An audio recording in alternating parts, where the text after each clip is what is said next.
and holistics art practitioner and member advisory board for Delphic Council of Maharashtra. Mr. Ramesh Prasanna ji, cultural entrepreneur, a trustee of the Indian Delphic Trust. Shri Suleiman Merchant ji, music composer, music director, and director. Their expression canvas, and all these canvases are joined together to create the longest art wall in the world during the next edition of the Delphic Games. This is just the beginning. We have a wide array of initiatives that are planned to bring the flavors, sounds, and story from across Maharashtra in interest. Maharashtra can connect with this platform and live his or his dreams by showcasing the same with the help of our initiatives. Art is not greater than life, but what a poor world without it. Thank you so much, Mr. Seth, for those words and for being in nature or related to international politics. Please feel free to, address your questions to the esteemed members on the stage.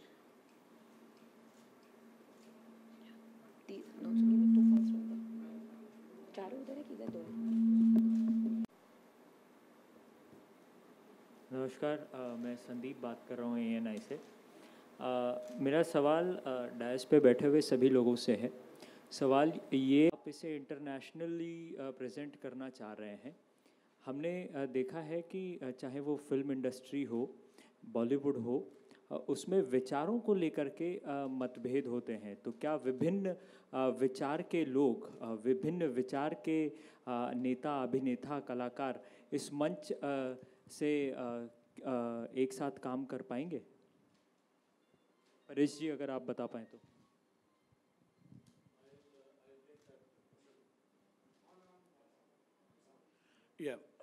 ऐसा है कि विभिन्न विचार होंगे तो फिर वो उससे दुनिया बनती है। जितने ज़्यादा विचार होंगे उन्हीं विचारों के साथ दुनिया चलती है। कहीं पर भी हो, किसी भी सिविलाइजेशन में हो, किसी भी दशक पे हो, किसी भी दौर पे हो, इसी वजह से बनती है। चाहे वो ग्रीस सिविलाइजेशन हो, चाहे हमारी इंडियन हो। और हम ये मानते हैं कि जब आर्ट आती है पिक्चर में तो विचार, आइडियोलॉजी सब पीछे रह जाते हैं। आर्ट जो होती है वो आपको सोल को कनेक्ट करता है और एक दूसरे से जब लोग मिलते हैं तो विचार पीछे छोड़ के ही मिलते हैं।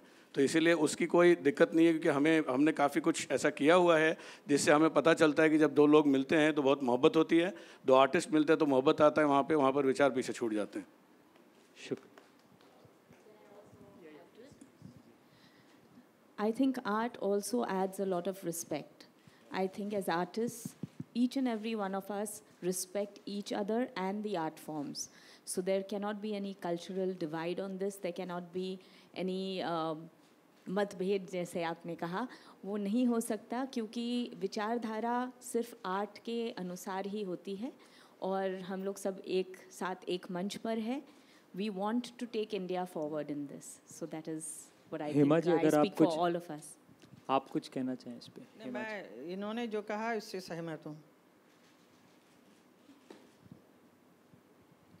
मैं भी यही कहना चाहता हूँ कि आर्ट के अंदर हमारी सोच यही रहती है कि जिस कृति को हम कर रहे हैं, जो सर्जन हम कर रहे हैं, उसको फुल्ली जस्टिफाई करें। हमारी फिल्मों में भी होता है, कई लोग कुछ विचारधारा के होते हैं, लेकिन जो काम हम कर रहे हैं उसको बखूबी निभाए। यही हमारी सोच होती है, यही हमारा कर्तव्य होता है और यही कर्तव्य हर आर्टिस्ट का होता है। परेश जी, रवि फ्रॉम ABP न्यूज़। हाल ही में भारत ने ओलंपिक में अपना अब तक का सबसे बेहतरीन प्रदर्शन किया है और अब ज़्यादा से ज़्यादा जो बच्चे हैं वो स्पोर्ट्स अपना रहे हैं। सिर्फ क्रिकेट तक ही हमारा देश सीमित नहीं है, फुटबॉल हो, हॉकी हो, तमाम तरह के स्पोर्ट्स खेल रहे हैं। लेकिन क्या आपको लगता है कि जनरली भारत एक ऐसा देश है जहाँ पे स्पोर्ट्स कल्चर जो है वो काफ़ी अभी उसे बहुत ज़मीन तय करना बाकी है, बहुत आगे जाना बाकी है और धीरे धीरे अब लोगों में अवेयरनेस आ रही है कि स्पोर्ट्स पर भी ज़्यादा ध्यान देना चाहिए। अगर हम वर्ल्ड से कंपेयर करें तो हम लोग कहीं पीछे छूट गए हैं और अब कैचअप करने की कोशिश कर रहे हैं, ऐसा लगता है? बिल्कुल लगता है मुझे, लेकिन हम धीरे धीरे आगे बढ़ रहे हैं उस दिशा में, ये भी मुझे लगता है।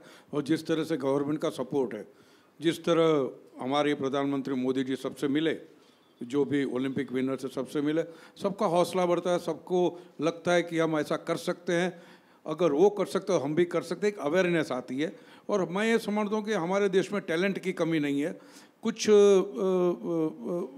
इंस्टीट्यूशन होनी चाहिए जो सपोर्ट करे, इंफ्रास्ट्रक्चर की जो कमी है वो भी पूरी हो जाएगी। But we are definitely going on that road. Hema ji, आप कुछ? Yes, hello, you can hear. हाँ हेमंत। जैसा आपने कहा स्पोर्ट्स में तो बहुत अच्छा बढ़िया नाम लेकर आए हैं इस बार, जो पहले नहीं हुआ करता था।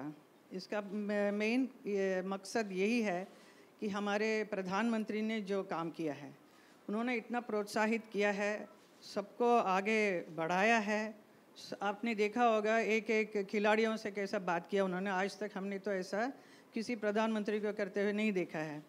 और उनका कहना यही है कि अब आगे भी बच्चों को हौसला बढ़ाने का है।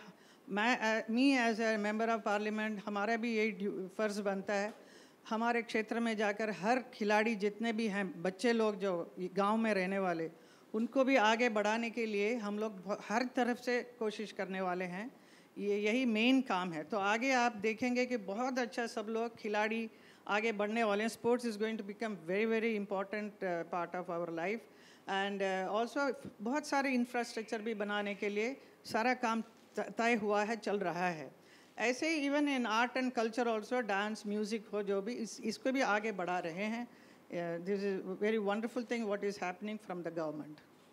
Thank you so much. मैं कुछ जोड़ना चाहूँगा। ये जो डेल्फिक गेम्स है, ये ओलंपिक की जुड़वा बहन है। तो इसमें होता है कि कभी भी हम किसी इंसान को जब डेवलप होना होता है, स्पोर्ट्स भी चाहिए होता है, आर्ट्स भी चाहिए होता है। 360 डिग्रीज डेवलप होते हैं तो इंसान परफेक्ट बनता है। तो पुराने ज़माने में हमारे धर्मोत्तर पुराण में भी लिखा हुआ है कि कोई भी चीज़ होती है तो उसमें स्पोर्ट्स होती है, आर्ट्स होती है और एजुकेशन होता है, वो मिला के एक संपूर्ण इंसान बनता है। तो ये हमारी प्रयास है। जैसे ओलंपिक्स का आपने रेफरेंस दिया, हम ऐसे ही डेल्फिक को ले जाना चाह रहे हैं। दुनिया में अलग अलग गेम्स होते हैं डेल्फिक के भी, जिसमें हमारे आर्ट और कल्चर के कॉम्पिटिशन्स, प्रेजेंटेशंस, एग्जीबिशंस होते हैं। हम चाहते हैं कि हमारे लोग जाए और बहुत सारे मेडल वहाँ से भी जीत के लाए, जैसे ऑलरेडी जीत के ला चुके हैं पहले। Thank you. या मैम।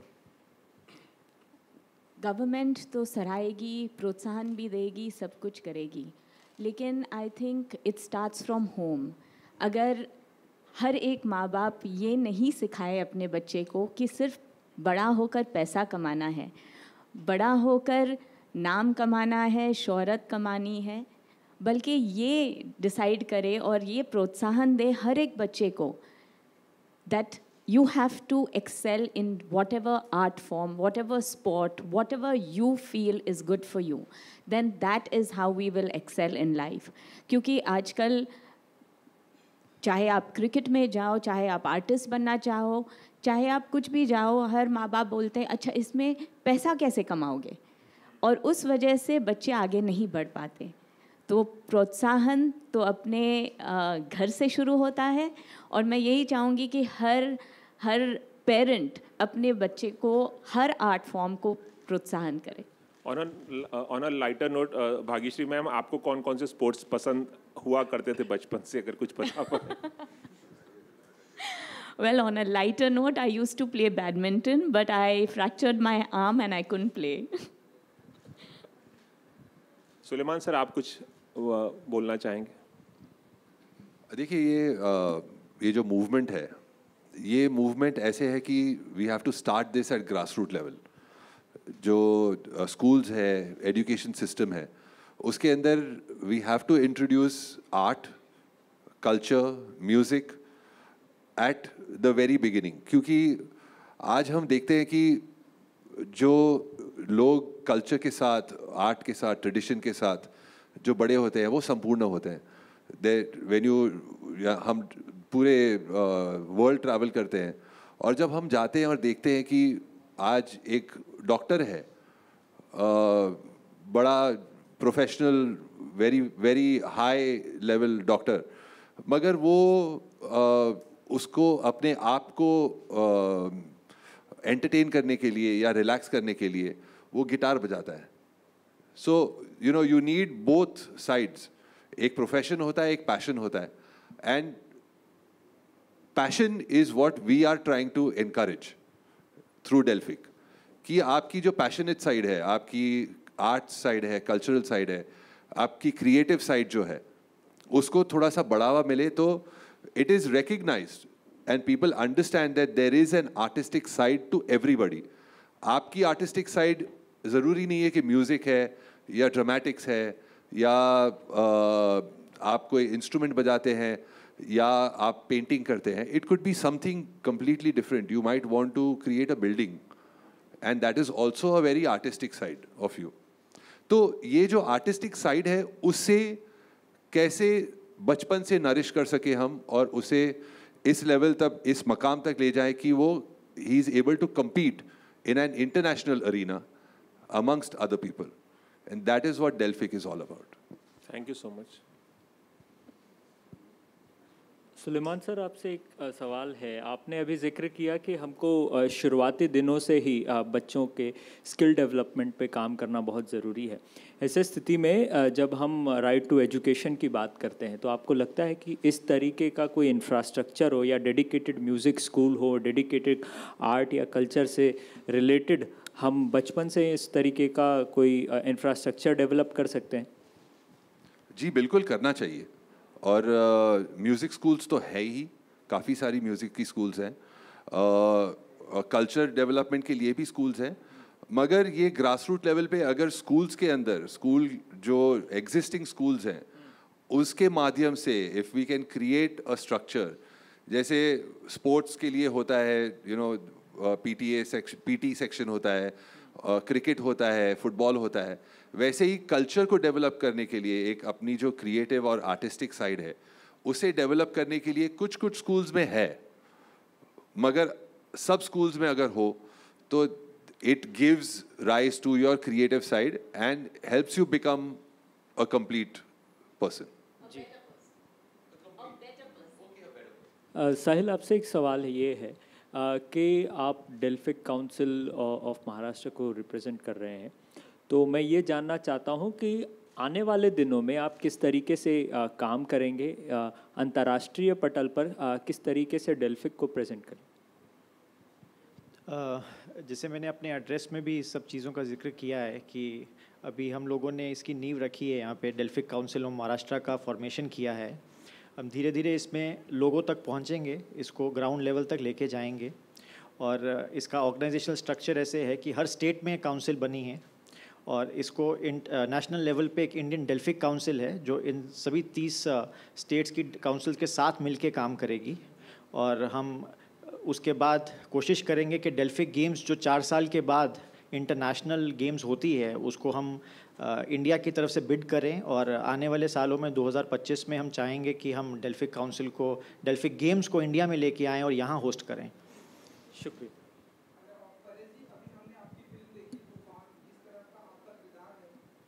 अभी सर हम सिर्फ डेल्फिक की बात करेंगे।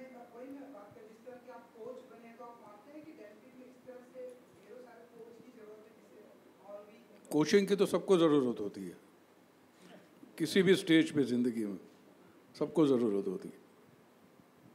Thank you. Thank you all. Thank you. Thank you, everyone. May I request the media to please join us for snacks in the garden, and I request all the guests on the stage to please stay back for a bit, and Mr. Sahil Seth to please felicitate them with a small memento, starting with Hema ji first.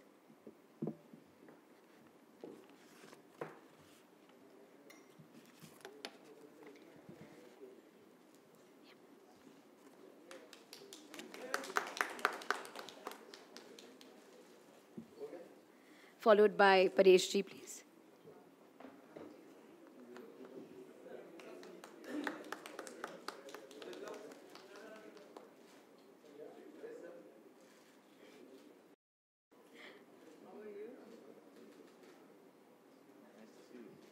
Mr. Yash Birla.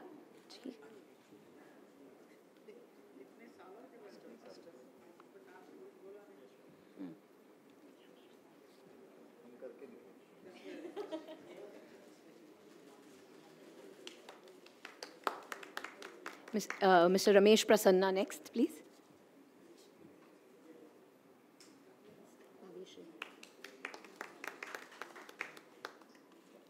Bhageshri ji.